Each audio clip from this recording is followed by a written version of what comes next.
cuisine of Spain is honest, the kind that you can put out there and share with your family and friends. Today on Cravings Food Adventures, we're making paella. Now before we go any further, I want to say this is not by any means an authentic paella because I know the Spaniards are very passionate about their food. I've learned how to make paella by watching other chefs around the world make it, and this is my version. Paella is cooked in a shallow pan with short-grain Bomba rice, and it's usually simmered in a delicious stock. It's also enhanced with vegetables and protein, but the star ingredient is saffron. Now, if you've seen some of my other recipes, you know that in India we use saffron as well. We adopted this from the Spaniards. We use it in things like biryani and desserts like kulfi.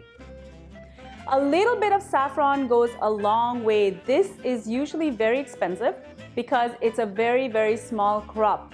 Now this comes from the stamens of the crocus flower. The stamens are harvested every year and they are dried in the sun. When it's added to a dish, it gives a wonderful aroma, a taste, and also a beautiful golden hue.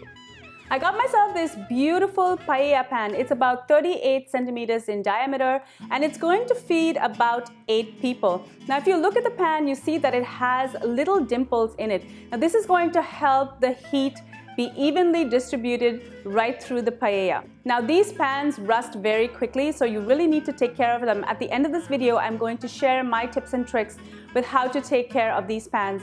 They discolor really quickly, as you can see in this example. Here is a brand new paella pan, and here is one that I've used a few times, and you can see the color is very, very different. Rabbit and chicken are typical proteins that are used in a paella, but they also use seafood like shrimp and clams.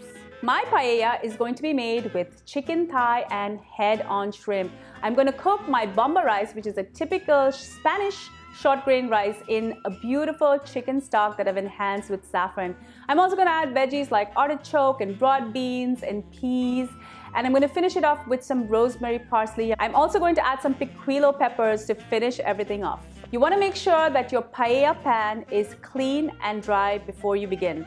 I'm going to start by heating it off, and then I'm going to add a little bit of coarse salt. Now the salt is going to help dry up the pan. Next, when my pan is nice and hot, I'm going to pour in some olive oil. Now I'm using some flavored olive oil, but you can just use regular olive oil. Next, I'm going to sear my chicken thigh. I've cut this into chunks and I'm going to add this to my pan. Now what I'm looking for is a little bit of a golden brown caramelization, and I'm going to keep cooking my chicken, turning it over till I achieve that wonderful color.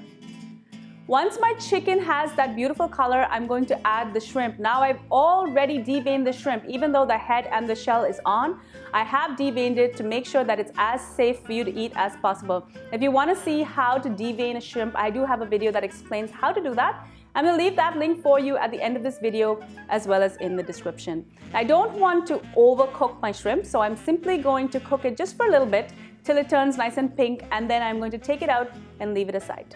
Next, I'm going to add some onions into my pan. I finely diced 1 cup of white onions and I'm going to throw that in. And it's going to pick up all of that beautiful caramelization from the chicken. I'm also going to add some garlic. I've got 6 cloves of garlic. I've just minced this and I'm going to throw this in as well. Next, I'm going to add all of my veggies. I'm going to use some artichoke. I actually love artichoke in my paella. Now, it's pretty easy to take an artichoke apart. I'm going to remove all of the petals and I'm going to remove the fibrous center or the choke. And then it's going to reveal the beautiful artichoke heart that everyone prizes so much. I have a more in-depth video on how to clean an artichoke properly. I'm going to leave that link for you in the description as well. If you don't want to go through the trouble of cleaning and preparing an artichoke, you can use the bottled marinated artichokes. These are pretty good too. In fact, when I don't have artichoke on hand, I simply substitute it for this kind and it tastes just as delicious. Did you know that the artichoke is actually a flower and it belongs to the thistle family? That's why the ends of the petals are spiky to the touch. After I've got my artichokes into my paella pan, I'm going to add about a 1/2 cup of broad beans. together with a 1/4 cup of peas. I'm just going to give this a quick saute, and then I'm going to add some serious flavor. I'm going to add 2 teaspoons of smoked paprika. Next, I'm going to add a 1/2 cup of grated tomato. I've taken a ripe tomato and I've simply grated it with my cheese grater, and I'm going to add that into my paella pan. Next, I'm going to add my stock. I'm using 6 cups of chicken stock. Now I've just warmed this up, and I'm going to add a generous pinch of saffron right into that stock so that it infuses with the stock ahead of time. Now, to cook my rice, the general rule of thumb is you need 3 cups of stock for every 1 cup of rice. Once my stock has come to a boil, I'm ready to add the rice. I've got 2 cups of Bomba rice. Now this is traditional Spanish rice. You can't use long grain rice. It has to be a short grain rice.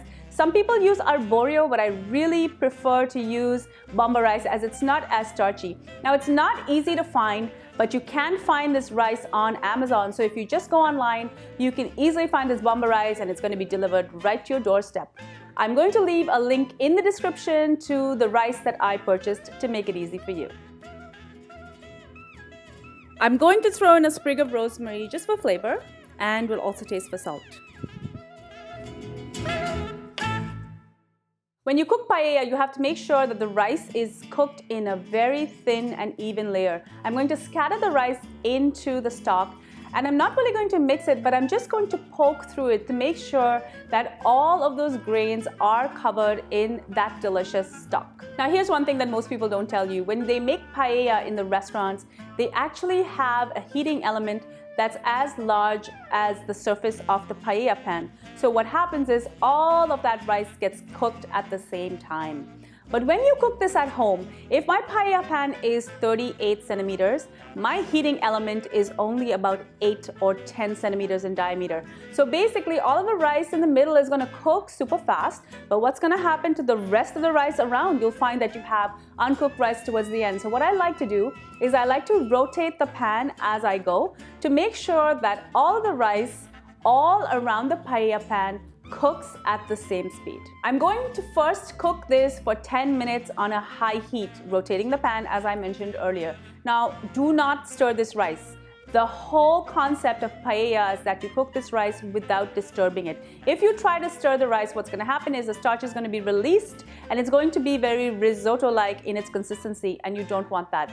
What I will do though, if I see some of the rice kind of floating to the top, I will gently push it down to make sure that the rice is cooking under the liquid. After 10 minutes, I'm going to turn my heat to medium, and I'm going to cook the rice for another 6 minutes. After it's cooked for 6 minutes, I'm going to tuck in that pre-cooked shrimp, and I'm going to cook it for another 5 minutes on low. Now at this point, you might want to cook it for a bit longer. It really depends on the heat, how big your heating element is, and how big your pan is. So from 5 minutes to 10 minutes, you need to check to make sure that your rice is done. If your rice looks a little bit dry on the top, feel free to spoon in some extra stock or even water as required.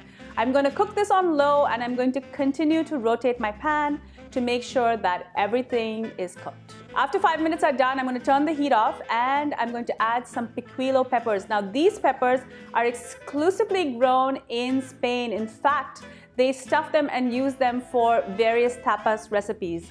It's available bottled, but it's difficult to find and a little bit expensive. So if you can't find these peppers, go ahead and just use regular bottled red pepper. I'm going to cover the paella pan with some tin foil. I'm just going to leave it alone for 5 minutes. After 5 minutes, I'm going to open it up, and I'm going to garnish it with some rosemary and some parsley. Now, when you get in that paella pan, the bottom should be a little bit crispy. The whole purpose of making this paella is to have beautiful rice on the top, but the socarrat at the bottom is what the Spaniards love. And that is when all of the rice and the spices get a thin little crunchy layer at the bottom. It is so intense in flavor that it is completely amazing. Just before I serve it, I'm going to add some lemon wedges, and it's ready to eat. As promised, here's how you take care of your pans. Wash your pan thoroughly with warm to hot water and rinse. Dry it with a towel, and what I like to do is heat it to remove any additional moisture, and I add salt to really dry out the surface. Throw the excess salt away and rub the surface with a film of oil to protect it from rusting. if possible, hang it to store. Paella is just good, honest cooking, and it's filled with flavor. Get yourself a paella pan. If you don't have one, try making this in a large frying pan. But do try it. You will love this recipe. Thank you so much for joining me on Cravings Food Adventures. Don't forget, I upload new videos every week. Make sure that you're subscribed. Tell all your family and friends. And also follow me on my social channels. I'm on Facebook, Pinterest, Instagram, Twitter, and Snapchat. There's a lot of behind the scenes footage that I upload there, so make sure that you're following me on all of those channels. And also, I really love hearing from you, so make sure to comment and send me messages. Until I see you next time, hasta mañana, baby!